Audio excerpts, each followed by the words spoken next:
we get into today's Cowboys show, a critical question for you. What year did you become a Cowboys fan? Let me know in the comments. Maybe it's recent, maybe not so recent. Let me know in the comments what year you guys became a true Dallas Cowboys fan.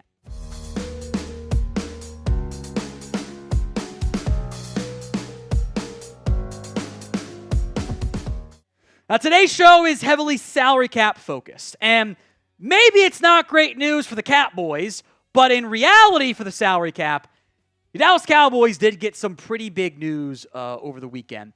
The NFL had been doing their Sunday ticket lawsuit. Now, the NFL initially, with Jerry Jones as one of the lead witnesses for the NFL, had initially lost the Sunday ticket trial.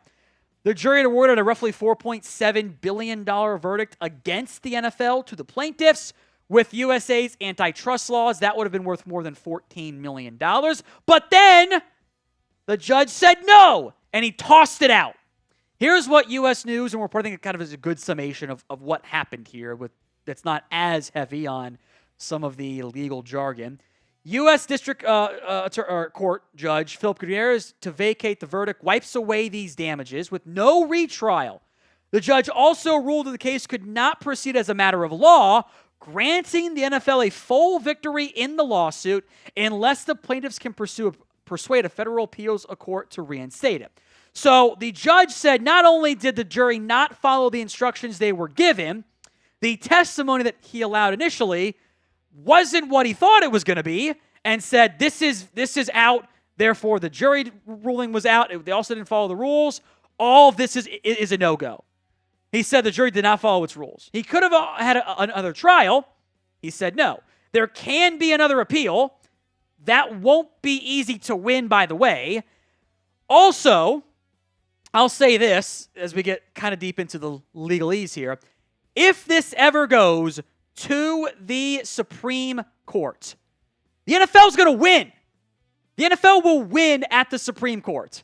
And I'm not going to get political here, but Clarence Thomas has a Super Bowl ring from Jerry Jones.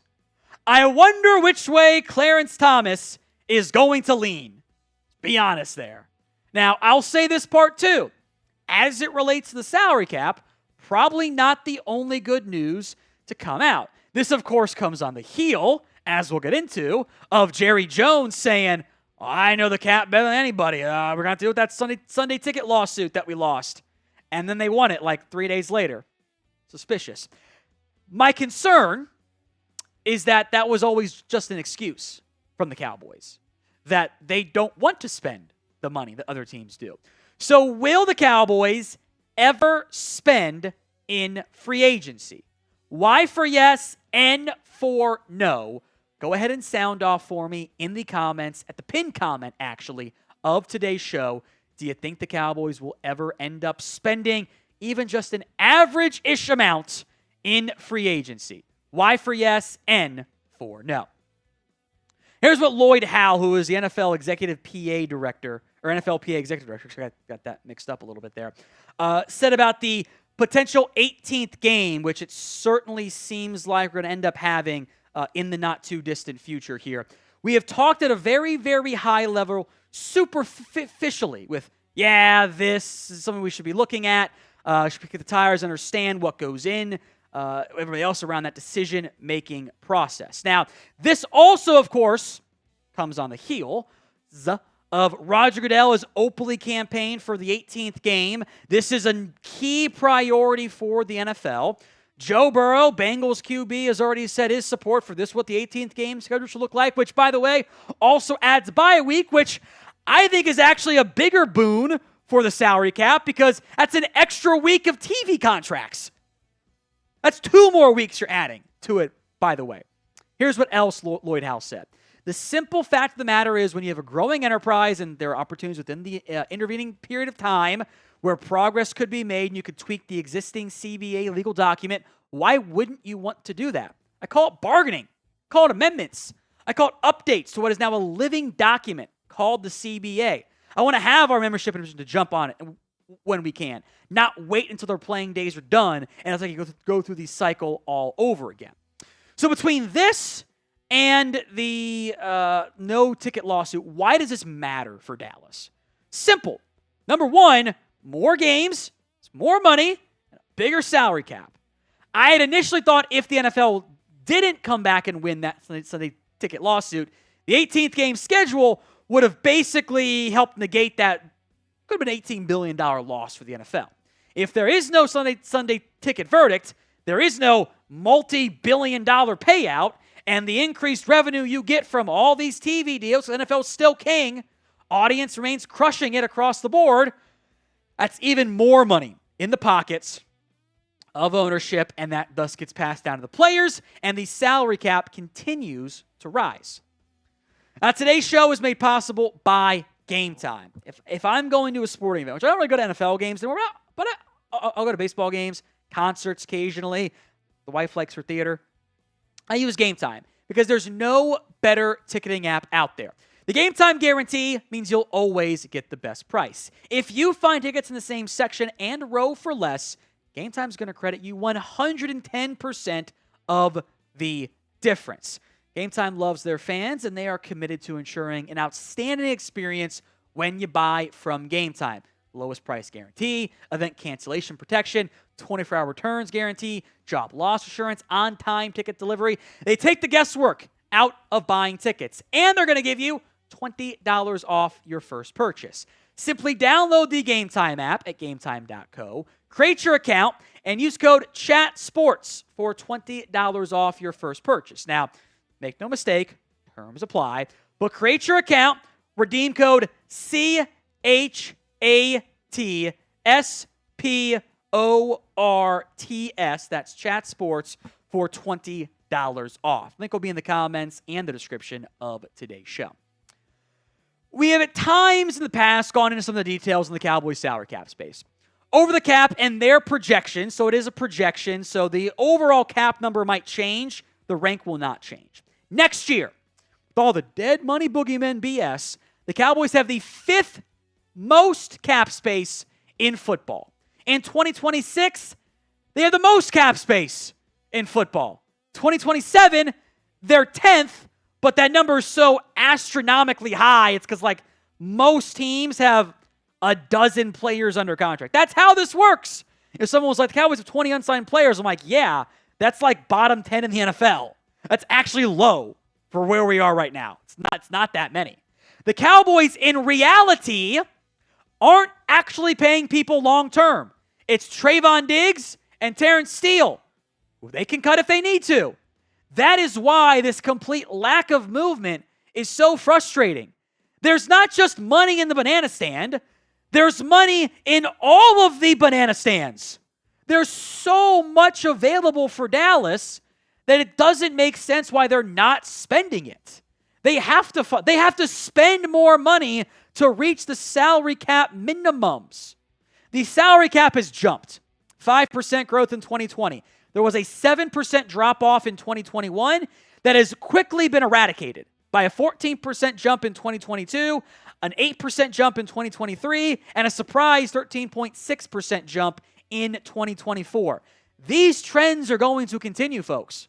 They are not going to slow down unless a disaster that you can't plan for happens. In that case, everyone's in trouble.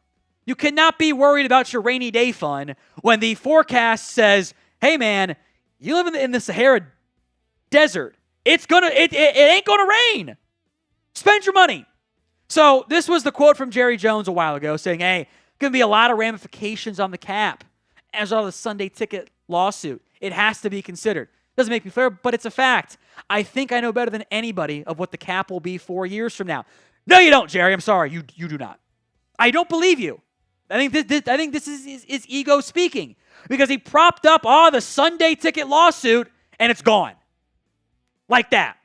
Which, by the way, the NFL did not think they were ever going to lose in the first place because they've won it once before. This was already one version of an appeals.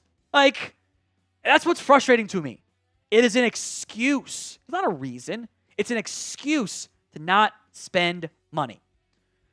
So with that in mind, what is your confidence level in the Cowboys front office? Scale it for me from 1 to 10. 1 on the low end, 10 on the high end. Now, initially, this is a note worth mentioning, when the NFL jumped to 17 games, players got an extra paycheck, but it didn't count towards the team's salary cap. I actually suspect that might be phased away kind of like as it gets further along into it, and it's like the next round of contracts kind of factors it in a little bit more. But here's what matters in the end. 18 games equals more revenue for NFL teams. You get to go back to the TV people and say, hey, we need another contract. And the salary cap increase, it's going up. It's good for the Cowboys. It's more money available that they actually have to spend, by the way. They have to spend minimums. So at some point, they will find a way to do that, I am sure. Also, as much as I despise the fact that Netflix gets a game and Peacock gets a game and all that stuff, also more revenue for NFL teams. And it leads to bigger salary cap spending opportunities. We broke down some of this stuff previously. It was a video that looks just like this one. It was the actual nitty-gritty salary cap details. I will link that in today's comments and description for you as well. But make sure you're subscribed. That way you don't miss out on anything about the Cowboys, as I will call them out and praise them as needed. So let's call them out. I am tired of this. I am tired of the gaslighting. That is what the Cowboys have done, and through certain media members as well. They act like they spend every dollar imaginable, and they absolutely do not. If other teams, the Browns, the Eagles, etc., are spending hundreds of $millions over a multi-year period more than you, or at least $100 million in the Eagles' case, that's a massive competitive disadvantage. League average spending, or worse in Dallas's case, is a disadvantage. It hurts you. It doesn't mean you're guaranteed to win stuff, but if you have a budget to make an awesome meal, and the budget's only going to go up, and you're not worried about defaulting on your budget, why wouldn't you spend the maximum? And instead of, well, I wanted money left over. No, you're getting a fresh batch tomorrow. You don't need it. There are no more excuses for this team to try to play. Jerry Sutherland said, they lied to you about 70% of the salary cap, which I wonder, by the way, if he meant their available salary cap next year. I wonder if that's what they meant, which is also still wrong, but it's closer. There are no more excuses left. You have to pay players. You have to. Players want a market rate, you have to do it. Dak Prescott, you want to keep him? Pay him the market rate. CeeDee Lamb, pay him the market rate. Micah Parsons, want to keep him? Market rate. Now, doesn't mean you can and will pay everybody. There are times you will let players leave. Who here was actually mad about letting Tyler Biadasz walk in free agency? I don't think many of us were. The Cowboys sat up there and cried about it. Oh, we lost Biadasz. Well, you could have paid Lamb and paid Biadasz too if you'd been aggressive, by the way. You want to let Osa walk? I'm actually okay with that. Got other deals coming too. Tyler Smith, Jake Ferguson, Deron Bland. If this team was run by Howie Roseman, this team was run by Andrew Berry, who here thinks Dallas would not pay those guys too? But the Cowboys act like one bad contract sinks everything about them. It's frustrating. Dead money is only an issue if you allow it to be. That doesn't have to be a problem. In fact, if you always have dead money, it's like creating a new interest-free loan line. It's actually a benefit to you. So I am begging you, Dallas, be aggressive. Use this growing salary cap space to add players. Be aggressive. Set up a window to win. And if you don't want to do that, I think it's time to rebuild instead.